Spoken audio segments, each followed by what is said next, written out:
এই যে দেখো এখানে হচ্ছে দুধ জাল দিতেছি।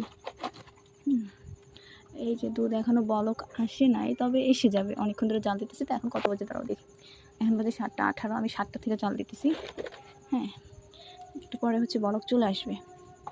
তো এই যে বাঁশ দিয়ে জাল দিতেছি। আর হচ্ছে এই যে এগুলো দিয়ে আমরা রান্না করি, এগুলো দিয়ে হচ্ছে মানে এরকম মাটির চুলে রান্না করি।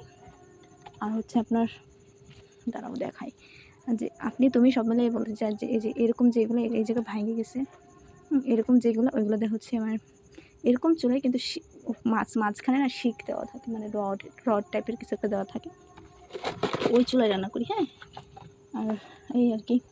তো আমি যে দুধ জাল দিয়েছি কী কারণে সেটাই তো বলা হয়নি। দুধ এখানে হচ্ছে আমি 5 কেজির উপরে দুধ দিছি, 5 কেজির উপরে দুধ নিছি। আর দই মানে দই পাতার জন্য। হ্যাঁ, অনেকদিন ধরে ছেলে মেয়ে তারপর ওদের বাবা দইয়ের জন্য অনেকে, মানে যেহেতু আমাদের গরুতে মানে আমাদের বাড়িতে গরু আছে, গরুতে দুধ দেয়। সো সেহেতু অনেকদিন ধরেই বলতেছিল দুধ জাল মানে দই পাতার জন্য। কালকেই পাতার কথা ছিল, কিন্তু কালকে হচ্ছে আপনার দইয়ের জন্য যে হেজাটা লাগে, আই মিন যে দইটা লাগে, ওইটা আনা হয়েছিল না। তো কালকে রাত্রে নিয়ে আসছি সেটা দোকান থেকে আসার সময়। এই যে আজকে আর আগে বসানোর কথা ছিল আমার, কিন্তু দুধ গলছিল না, ফ্রিজে আসছিলো। এখন বসে দেখেন জালটা কীরকম জ্বলছে, বুঝছেন? তো ঠিক আছে, হোক বলক আসুক, তারপর আপনাদের সাথে আবার শেয়ার করতেছি। এই যে অবস্থা, মানে এই দেখেন সবগুলো বাইরে বের করে দিচ্ছে, মানে এত মানে অনেক বেশি জাল জ্বলতেছিল। দুধ হচ্ছে আমার বলক এসে গেছে। হ্যাঁ, দেখা যাইতেছে না, ধোঁয়া অনেক।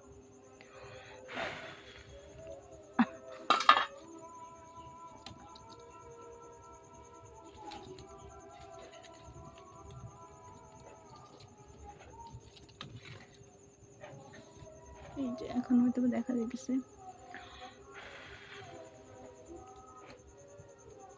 দুধ। এখন বাজে কত জানি বলতেছিলাম, 7:30। তো আমি প্রায় 9টা পর্যন্ত জাল দেবো, 8:30 কি 9টা এরকম, 8:30 তো বাজবই।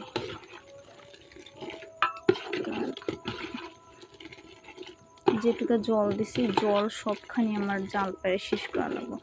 যখন আমার জাল দেওয়া হয়ে যাবে তখন দেখবেন দুধটুকু না মানে লাল হয়ে গেছে। ঠিক আছে, জাল ঠিকঠাক মতো হবে।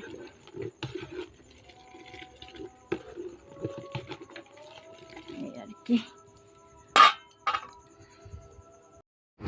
তো এই যে আমার দুধ জাল দেওয়া হয়ে গেছিলো। এটা হচ্ছে রাত্রের ভিডিও, আমি এখন ভয়েস দিতেছি। এখন কত বাজে দাঁড়াও দেখলে, আমার বাজে 4:01।